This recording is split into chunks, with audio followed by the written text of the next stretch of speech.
তো দেখো আজকে কোথায় চলে এসেছি। আসলে এবছরের শীতকালে আমরা এখনও পর্যন্ত কুল খাইনি।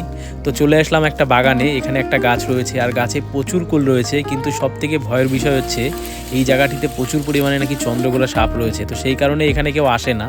তো এর জন্যই কুল গাছে এখনও কুল রয়েছে। আর কুলগুলো দেখো কত কুল রয়েছে, মানে সারা জায়গাতে কুল ছড়িয়ে আছে। আর আমরা এখানে কুল কুড়াচ্ছিলাম, আর কালারগুলো দেখো কুলের কত সুন্দর লাগছে।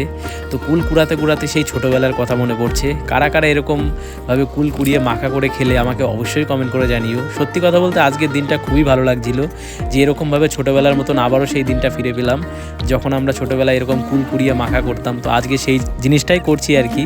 তো ভিডিওটা অনেক বড় হয়ে যাবে, তো সেই কারণেই আমি পরবর্তীতে আর একটা ভিডিও দেবো যেখানে আমরা কুলটা মাখাচ্ছি আর কি। তো এখন আমরা কুল কুড়াচ্ছি। দেখো এই যে দেখো কত কুল পড়ে রয়েছে চারিদিকে। আর কুড়াচ্ছিলাম আর মাঝে মধ্যে একটা দুটো করে খাচ্ছিলামও, তোমাদেরকে দেখাচ্ছি দাঁড়াও। তো এখানে কিছু কুল কুড়িয়ে নিচ্ছিলাম। তো দেখো এই যে একটা কুল পেয়েছি যেটা খুব পছন্দ হয়েছিল। তো খেয়ে দেখলাম খুব মিষ্টি ছিল, খুবই ভালো লাগলো। আসলে সবাই খুব মজা করছিলাম যখন আমরা কুল কুড়াচ্ছিলাম।